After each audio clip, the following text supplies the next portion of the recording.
सिहावल विधायक को लेकर भाजपा उपाध्यक्ष कहीं बड़ी बात विकास के लिए वह कोई काम नहीं किए, राजनीति के नाम पर जनता को गुमराह करने की कर रहे हैं कोशिशें। भाजपा उपाध्यक्ष श्रीमती अंजू पाठक, जिनका संपर्क विधानसभा क्षेत्र सिहावल में लगातार चल रहा है, उनके द्वारा क्षेत्रों में भ्रमण के दौरान विधायक के खिलाफ काफी टिप्पणियां भी उन्हें सुनने को मिली है। इस पर उन्होंने क्या कहा, सुनिए पूरी रिपोर्ट बातचीत के दौरान। आप भाजपा जिला के उपाध्यक्ष हैं, क्या लगता है सिहावल विधानसभा क्षेत्र में आपकी सक्रिय भूमिका देखी जा रही है, आपने कई जगह जनसंपर्क भी कर रही हैं, क्या लगता है वहाँ पर जनता का रुझान? जनता बिल्कुल सीधा सीधा विचार कर चुकी है और निश्चित रूप से काम के आधार पर जनता अब आगे अपना नेता चुनेगी, किसी भी चुनेगी। सिहावल विधायक को आपने देखा है, 4.5 वर्षों से देख रही हैं, क्या लगता है वहाँ विकास के लिए कुछ विधायक ने काम किए हैं?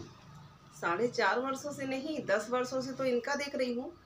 पिछले कई 36-40 वर्षों से उनके पिताजी का पूरी क्षेत्र की जनता देख रही है और मैं नहीं, पूरे क्षेत्र के लोग बोलेंगे कि विकास वहाँ पर क्या हुआ है। विकास वहाँ पे नाम मात्र का है, कुछ भी नहीं है।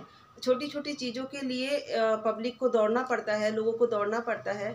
जितनी हो सकती है हम लोग भारतीय जनता पार्टी के जो कार्यकर्ता है कोशिश करते हैं कि उनकी हम मदद कर सकें, लेकिन आपको पता है कि स्थानीय विधायक का बहुत अहम रोल होता है और अगर वो चाहे तो अपने क्षेत्र की जनता के लिए, अपने क्षेत्र के विकास के लिए। एक बड़ी समस्या है, बाहरी से अमिलिया मार्ग जोगदहा पुल बंद है, इसकी जिम्मेदार किसे मानते हैं? कहीं न कहीं भाजपा की कमजोरी मानी जा सकती है। भाजपा को मैं क्यों बोलूँ? मुझे लगता है कि जब बड़ी बातें होती हैं, हम लोकसभा की बातें करते हैं तो लोकसभा स्तर पे बातें करते हैं। अब चूंकि ये जो पुल है ये विधानसभा के अंतर्गत आती है, तो विधानसभा से संबंधित चाहे विकास का मुद्दा हो या किसी प्रकार की और समस्याएं हो, तो स्थानीय विधायक का इसमें रोल होता है। और मैं कहती हूँ कि क्या हमारा केंद्र की सरकार है या हमारे प्रदेश की सरकार है, आप कितना उसमें सक्रिय रहे हैं, आपने कितना अपने लिए, अपनी तरफ से आपने प्रयास किया, उस पुल के लिए क्या किया, तो ये तो लोग भी देख रहे हैं, हम लोग भी सभी देख रहे हैं। विधायक जी कहते हैं कि हमने धरना दिए, काम नहीं हुआ। धरना तो पिछले 10 सालों से कंटिन्यू उनका चालू है। मुझे नहीं लगता कि धरना के अलावा वो और भी कुछ करते हैं। आए दिन उनका धरना ही होता रहता है और अगर धरने से ध्यान हट जाए तो शायद इस क्षेत्र के विकास में भी ध्यान जाए। एक बड़ी घटना हुई है जिसमें आदिवासियों के साथ प्राणघातक हमला हुआ, कार्रवाई नहीं हो रही है, इस पर क्या कहेंगे? ये आपके सुपेला क्षेत्र में जहां विधायक का गृहग्राम क्षेत्र है, उन्हीं के परिवारों ने हमला किया, क्या कहेंगे? बहुत ही निंदनीय और दुखदायी घटना है ये, ऐसा नहीं होना चाहिए। और सबसे शर्म की बात यह है कि स्थानीय विधायक का गृह ग्राम है वो, और वहाँ पर इस तरह की घटना हो रही है। आदिवासियों के ऊपर जुर्म किए जा रहे हैं, वो भी कहीं ना कहीं उन्हीं के परिवार के लोग, जो सुनने में आ रहा है, उन्हीं के परिवार वालों की दबंगई चल रही है, उन्हीं की गुंडागर्दी चल रही है। वो पूरी तरह से उनके नाम का फ़ायदा ले रहे हैं और उसके बाद अगर कोई बात सामने निकल कर आती है तो स्थानीय विधायक का इस पर कोई भी अपनी तरीके से प्रयास करना नहीं दिखाई दिया। तो ये सबसे बड़ी शर्म की बात है। तो आप भाजपा के महामंत्री हैं, उपाध्यक्ष हैं, विरोध क्यों नहीं भाजपा कर रही है इस मामले में?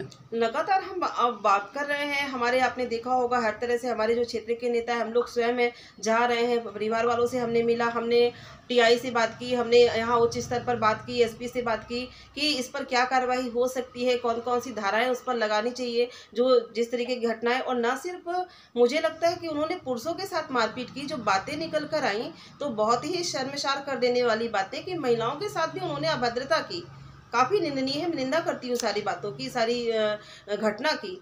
तो ऐसा नहीं होना चाहिए। कुल मिलाकर विधायक सिहावल की गुंडागर्दी के कारण उनके करीबी लोगों के हौसले बुलंद हैं, या मानती हैं? बिल्कुल मानती हूँ। लगातार मैं ही नहीं पूरा क्षेत्र मानता है कि आज की स्थिति में आदिवासी ही नहीं हर वर्ग के लोग परेशान हैं उनसे।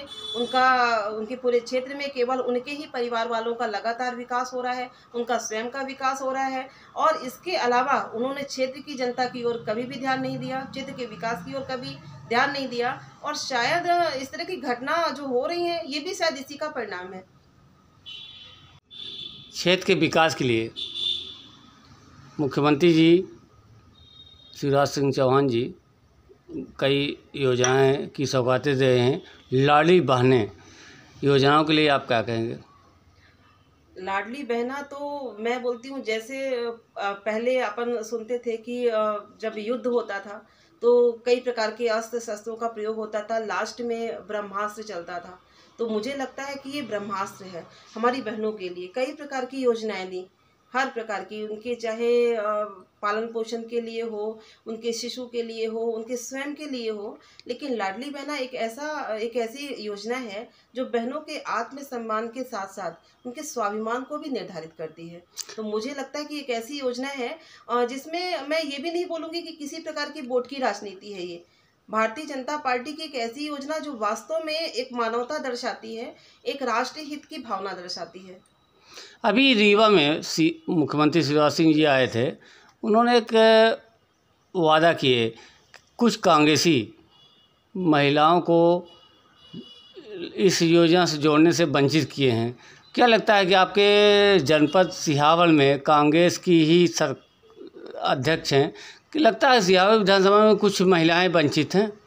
नहीं, ये बिल्कुल नहीं मान सकती मैं। कोई भी महिलाएं चाहे कांग्रेस की हो या भाजपा की हो, इसमें कोई ऐसी क्राइटेरिया फिक्स नहीं है। सीएम शिवराज सिंह ये खुद बोले हैं कि ये उन्होंने, मैं भी सुन रही थी उनका स्पीच, ऐसा कोई शब्द नहीं था कि वो कांग्रेस की पर्टिकुलर जिन बहनों का रह गया है, कहीं ना कहीं पोर्टर अपने बंद होते हैं, नेट की प्रॉब्लम होती है या कोई भी त्रुटियां हो सकती हैं उस प्रकार से, तो उसको फिर से उन्होंने कहा है कि जो भी होगा हम आगे उसको देखेंगे। मना नहीं किया उन्होंने, ना ही इसके लिए किसी प्रकार की और बात बोली है।